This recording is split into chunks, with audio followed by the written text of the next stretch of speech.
Cinema शौकीन सबका स्वागत करता है। आज हम बात करने वाले हैं द अरीना के बारे में। ये कहानी है रोम की, जब ग्लैडिएटर्स का युद्ध होता था। फिर उस युद्ध को और भी रोमांचक बनाने के लिए महिलाओं को इंट्रोड्यूस किया गया और महिलाओं के बीच युद्ध होने लगा। लेकिन उनके लिए लड़ाई बिल्कुल भी आसान नहीं थी। उनके सामने अजीबोगरीब शर्तें रखी जाती थी। कहानी की शुरुआत होती है और हम बोदिसिया नाम की एक लड़की को देखते हैं जो बहुत ही ज्यादा खूबसूरत है। वो अपने लोगों के साथ मिलकर के जंगल के बीचों बीच अनुष्ठान कर रही होती है। तभी वहाँ पर रोमन सिपाहियों का हमला हो जाता है और वो एक एक करके उसके सारे लोगों को मारने लगते हैं। तब इस चीज को देखने के बाद बोदिसिया यहाँ से भागने लगती है, लेकिन एक वक्त के बाद सिपाही उसे पकड़ लेते हैं। लेकिन बोदिसिया की खूबसूरती देखने के बाद वो उसे नहीं मारते, क्योंकि उन्हें पता है कि बाजार में वो इसे बेच सकते हैं, जिसके लिए उन्हें बहुत ही बड़ी कीमत मिलेगी। फिर वो बोदिसिया को बंधक बना करके ले जाते हैं। तभी दूसरी तरफ हम एक और ट्राइब को देखते हैं और इस ट्राइब की सबसे बेहतरीन डांसर है ममावी। ये सारे ट्राइब यहाँ पर नाच गा रहे होते हैं। तभी रोमन सिपाहियों का यहाँ पर भी हमला हो जाता है और एक एक करके वो भी सारे लोगों को मारने लगते हैं, लेकिन ममावी को जिंदा छोड़ देते हैं ताकि बाजार में वो लोग ले जा करके उसे भी बेच सके। तब ये सारे सिपाही पहुंचते हैं बाजार और हम देखते हैं कि 4 महिलाओं को स्टेज पर बेचा जा रहा है, जिसमें बोदिसिया और ममावी भी हैं।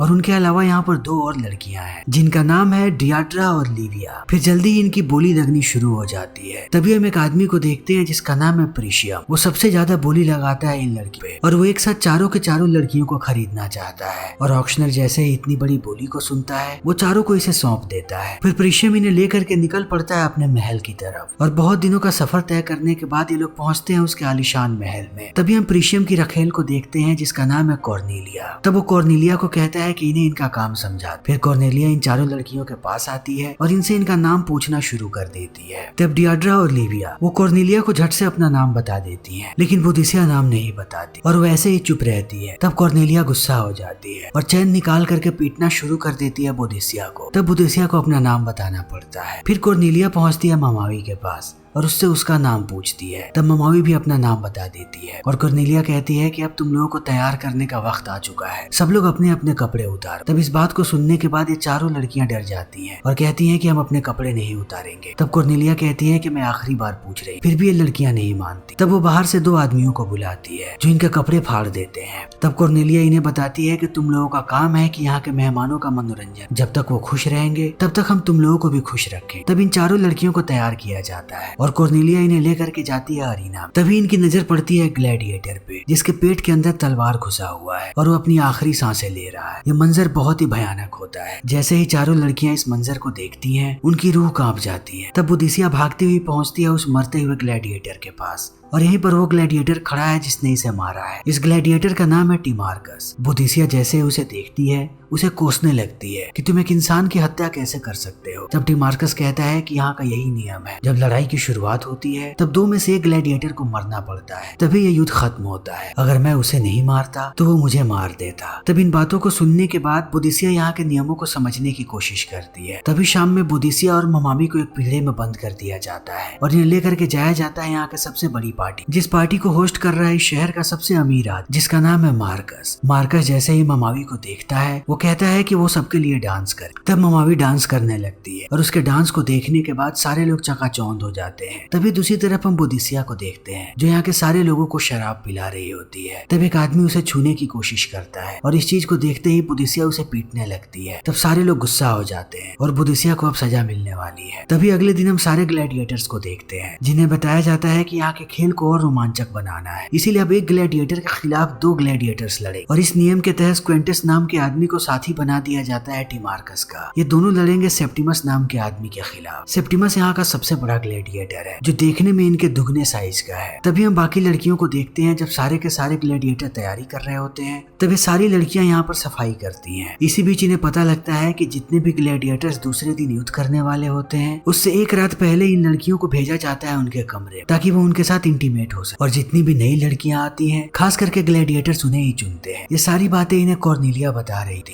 तब ममावी राजी हो जाती है कि उसे इस बात से कोई भी दिक्कत नहीं है। तब उसके पास बोदिसिया आकर के कहती है कि तुम्हें दिक्कत होनी चाहिए, ऐसे ही तुम किसी के भी बिस्तर में नहीं जा सकती। तभी रात हो जाती है और इन्हें बताया जाता है कि नई लड़कियों को ग्लैडिएटर्स ने चुना है। आज 3 लड़कियों को चुना गया है, बोदिसिया, ममावी और दियाद्रा। इन तीनों को जाना है ग्लैडिएटर्स के पास। तब इस बात को सुनने के बाद बोदिसिया आगे आती है और बाकी की 2 लड़कियों को कहती कहती है कि तुम लोग मना कर दो, लेकिन उन्हें समझाया जाता है कि वो मना नहीं कर सकते। अगर उन लोगों ने मना किया तब उनकी जान भी जा सकती है। फिर ये तीनों लड़कियां चली जाती हैं अलग अलग ग्लैडिएटर्स के पास। बोदिसिया जाती है टीमार्कस के पास, लेकिन टीमार्कस कुछ भी नहीं करना चाहता उसके साथ। वो परेशान है कि वो कैसे सेप्टिमस को हराएगा। सेप्टिमस यहाँ का सबसे बेहतरीन योद्धा है, वो किसी भी कीमत पे नहीं हारने वाला। उसके खिलाफ लड़ना यानी मौत को गले लगाने के बराबर है। तब इस बात को सुनने के बाद बोदिसिया समझाने लगती है टीमार्कस को और कहती है कि तुम्हें चिंता नहीं करना चाहिए। अगर तुम अपने पूरे विश्वास के साथ लड़ोगे तब तुम उसे भी हरा सकते हो। तब इन बातों को सुनने के बाद टीमार्कस भी शांत होने लगता है। वहीं दूसरी तरफ हम ममावी को देखते हैं। वो जैसे ही क्विंटस के कमरे में दाखिल होती है वो उसे पकड़ लेता है और उसके साथ जबरदस्ती करना शुरू कर देता है। तब वो उसके गले पे एक पत्थर रख देती है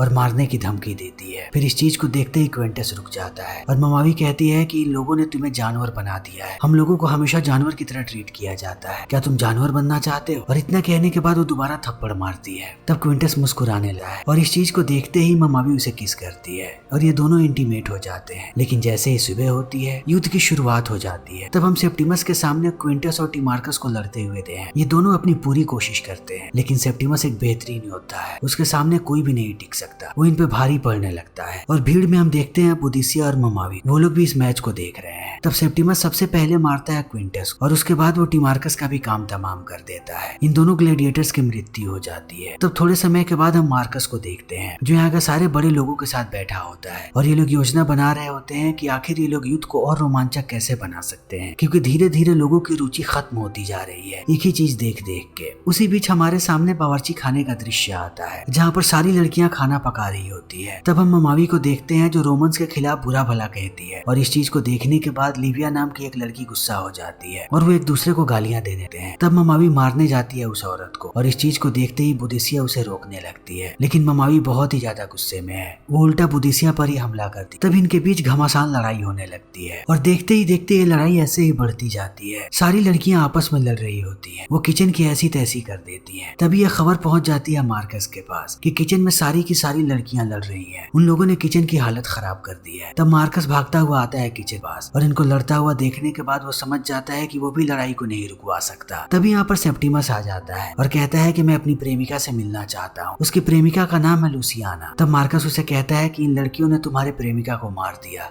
तब इस बात को सुनते ही सेप्टिमस आग बबूला हो जाता है और अंदर जाकर के कहता है कि लुसियाना कहाँ पे है। तभी लुसियाना उसके पास आ जाती, वो बिल्कुल ठीक है। फिर सेप्टिमस उसे लेकर के चला जाता है और मार्कस अभी भी लड़ाई को देख रहा है। तभी मार्कस का खबरी मार्कस को कहता है कि इस लड़ाई को देखने के बाद आपको कुछ याद आ रहा है? तब मार्कस कहता है कि क्या? तब वो बताता है कि अमेज़न की लड़ाई, अगर हम अरीना में इन औरतों को लड़वाएं तब खेल एक बार फिर से रोमांचक हो सकता है। और इस बात को सुनते ही मार्कस चकाचौंध हो जाता है, उसे आइडिया बहुत ही अच्छा लगता है। वो अगले दिन ही सारी लड़कियों को भेजता है अरीना और सारे ग्लैडिएटर्स उन्हें ट्रेनिंग देने लगते हैं। लेकिन यहाँ पर भी ममावी हमेशा ही लड़ती रहती है। उसकी लड़ाई हो जाती है लिविया नाम की लड़की से। तब इन दोनों को अलग किया जाता है, लेकिन धीरे धीरे इनकी ट्रेनिंग पूरी हो गई। अब अगला मैच लड़कियों का होने वाला है और सारे के सारे लोग इस चीज को लेकर के बहुत ही ज्यादा एक्साइटेड हैं। उन्हें लड़कियों के मैच को देखना है, वो अब ग्लैडिएटर्स को लड़ता हुआ नहीं देखना चाहते। तभी बोदिसिया और डियाड्रा सामने आते हैं, इन दोनों की फाइट होने वाली है। डियाड्रा ठीक से तलवार भी नहीं उठा पाती, इसीलिए जब ये दोनों लड़ना शुरू करते हैं तब सारे लोग हंस हंस के लोटपोट हो जाते हैं। डियाड्रा अपनी पूरी कोशिश करती है कि वो बोदिसिया को मार दे, लेकिन उसका कुछ भी नहीं बिगाड़ पाती। अंत में बोदिसिया उसे मार देती है और इस मैच को भी जीत जाती है। तब ये सारे लोग पहुंचते हैं चेंजिंग रूम में। यहीं पर हम देखते हैं ओलिविया को, जो बोदिसिया को बधाई देती है कि वो मैच जीत गई। फिर इतना कहने के बाद वो रोमन हेलमेट को पहन लेती है और बोदिसिया से कहती है कि मैं कैसी लग। तब बोदिसिया बताती है कि तुम रोमन लग रही है। फिर इस बात को सुनते ही ओलिविया खुश हो जाती है और बोदिसिया समझ जाती है कि ओलिविया रोमन बनने के लिए कुछ भी कर सकती है। इसी बीच उसकी मुलाकात होती है ममावी से। तब वो ममावी को कहती है कि हमें आपस में नहीं लड़ना चाहिए, हमें नहीं पता कि कौन सा दिन हमारा आखिरी दिन होगा, इसीलिए हम दोनों को एक साथ मिल करके रहना चाहिए, तभी हम लंबे वक्त तक जिंदा रह पाएंगे। तब ममावी कहती है कि हम दोनों को एक दूसरे की मदद की जरूरत नहीं है, क्योंकि हमें अपने आप की मदद करनी चाहिए, न कि एक दूसरे की। फिर अगले दिन इन सारी लड़कियों को इकट्ठा किया जाता है अरीना और अब अगले खिलाड़ियों के नाम का अनाउंसमेंट होनी है। तब कॉर्नेलिया नाम का अनाउंसमेंट की है। अगली फाइट है ममावी और ओलिविया के बीच। तब ये सारे लोग तैयारी करने लगते हैं। तभी आधी रात में हम लुसिनिया को देखते हैं जो उठ करके बैठ जाती है। वो डर के मारे कांप रही। उसने एक सपना देखा है कि वो अरीना में लड़ने गई और उसे मार दिया गया। तब सेप्टिमस उसे समझाता है और कहता है कि डरने की जरूरत नहीं है, तुम्हें कुछ भी नहीं होगा, अभी लड़ाई ममावी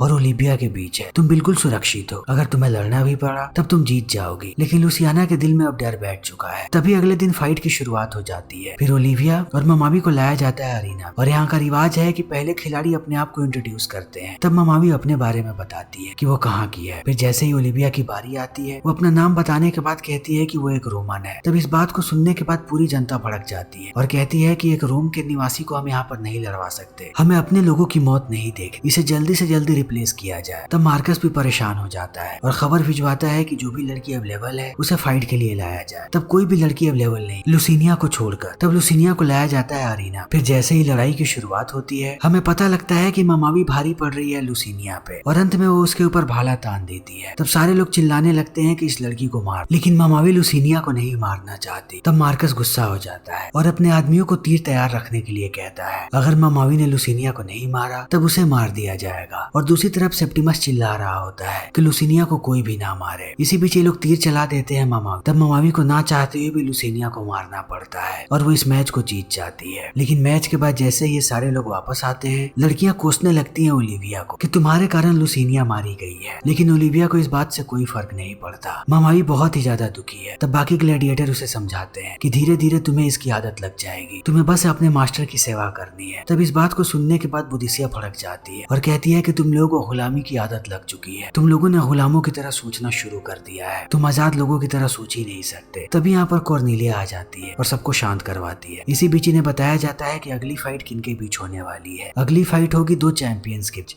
यानी बुदिसिया और ममावी के बीच। तब इन बातों को सुनने के बाद बुदिसिया कहती है कि जैसे ग्लैडिएटर अपने लिए औरतें चुनते हैं, मैं भी अपने लिए मर्द चुन सकती हूँ। कल मेरी फाइट है और आज रात मैं सेप्टिमस को चुनती हूँ अपने लिए। इतना कह के वो यहाँ से चली जाती है और पहुंचती है सेप्टिमस के कमरे में। तब वो देखती है कि सेप्टिमस लुसिनिया के लाश के सामने रो रहा है। तब हमें पता लगता है कि इनकी एक बेटी भी है, इसीलिए सेप्टिमस ज्यादा दुखी है। तब बुदिसिया उसे समझाने लगी है और कहती है कि यही वक्त है जब तुम अपनी बेटी को आजादी दे सकते हो। इस नर्क में तुम्हारी बेटी बड़ी नहीं हो सकती। आज रात हम लोग यहाँ से भागने वाले हैं, हमें गुफा के पास मिल हथियार लेकर के, तुम्हें सिर्फ हमें यहाँ से बाहर निकाल सकते हो, हम तुम्हारी बेटी को यहाँ से बाहर ले जाएंगे। तब सेप्टिमस भी मान जाता है। फिर रात में सारी लड़कियां एक जगह इकट्ठा हो जाती हैं। वो ओलिविया को बंधक बना लिया ताकि वो ये बात जाकर के गार्ड्स को ना पता, और ये लोग यहाँ से बाहर भागते हैं। लेकिन गुफा के पास जाकर के ये रुक जाते हैं। उन्हें यहाँ पर सेप्टिमस नजर नहीं आता और बिना सेप्टिमस के ये लोग बाहर नहीं निकल पाए, अंदर ये लोग गुम हो सकते हैं। तभी हम सेप्टिमस को देखते हैं जो मार्कस के कमरे में जाता है ताकि मार्कस को मार के वो लुसिनिया का बदला ले सके। लेकिन वो मार्कस को मारता उससे पहले गार्ड्स उसे पकड़ लेते हैं और मार्कस कहता है कि इसे सजाया मौत दी जाए। तभी सुबह हो जाती है और हमें पता लगता है कि लड़कियां यहाँ से भाग पाई हैं और अब लड़ाई होगी बुदिसिया और ममावी के बीच।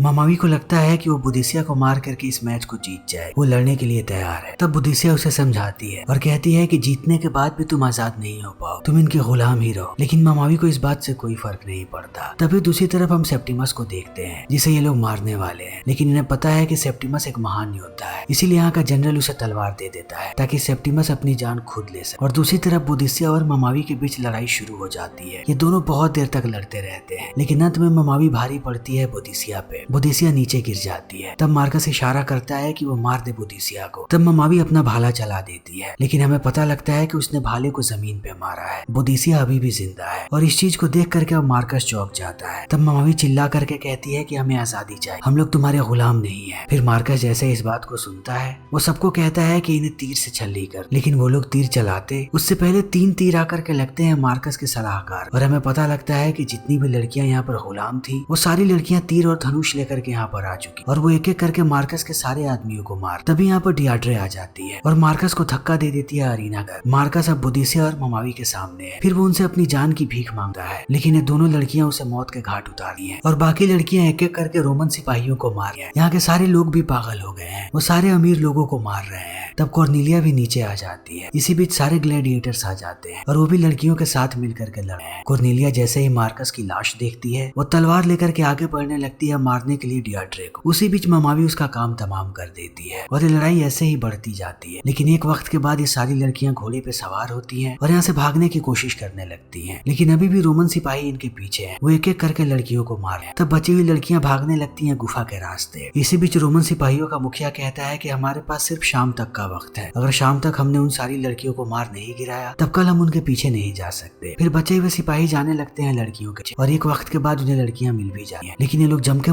मुकाबला करती हैं रोमन सिपाहियों का। तब हम देखते हैं कि अंत में सिर्फ 3 लड़कियां जिंदा बची हैं, बोदीसिया, ममावी और डियाड्रे। ये तीनों लड़कियां भागती हुई पहुंच जाती हैं गुफा के आखिरी छोर पे, लेकिन यहाँ पर एक बहुत बड़ा गड्ढा है, इन्हें कूद करके उस पार जाना है। तब बोदीसिया और ममावी बड़े ही आसानी से उस पार चले जाते हैं, लेकिन डियाड्रा बहुत ही ज्यादा वो जब कूदती है उस समय वो नीचे लटक जाती है, लेकिन ममावी ने उसका हाथ पकड़ रखा है। इसी बीच यहाँ पर रोमन सिपाही आ जाते हैं और एक सिपाही भाला फेंकता है डियाड्रे की तरफ, जो भाला उसके पेट के अंदर घुस जाता है। तब डियाड्रे नीचे गिर जाती है और उसकी मौत हो जाती है। जैसे ही ममावी इस चीज को देखती है वो गुस्से से आग बबूला होने रही है। फिर वो अपना भाला उठाती है और उस सिपाही को मार करके यहाँ से ये लोग भागते हैं, लेकिन एक रोमन सिपाही भी आ जाता है गड्ढे के इस पार और वो सबसे पहले हमला करता है बोदीसिया पे। तब बोदीसिया नीचे जमीन पे गिर जाती है। फिर वो मारने लगता है ममावी, लेकिन वो ममावी को मारता उससे पहले बोदीसिया उसके पेट में तलवार घुसाती है। फिर ये दोनों गुफा के उस पार चले जाते हैं। अब रोमन सिपाही इनके पीछे नहीं आने वाले, ये दोनों आजाद हैं। और इसी के साथ ये फिल्म यहीं पे खत्म हो जाती है। तो दोस्तों हमारी आज की ये वीडियो यहीं पे खत्म होती है। अगर आपको हमारी ये वीडियो पसंद आई हो तो इसे लाइक करें, शेयर करें और चैनल को सब्सक्राइब करें।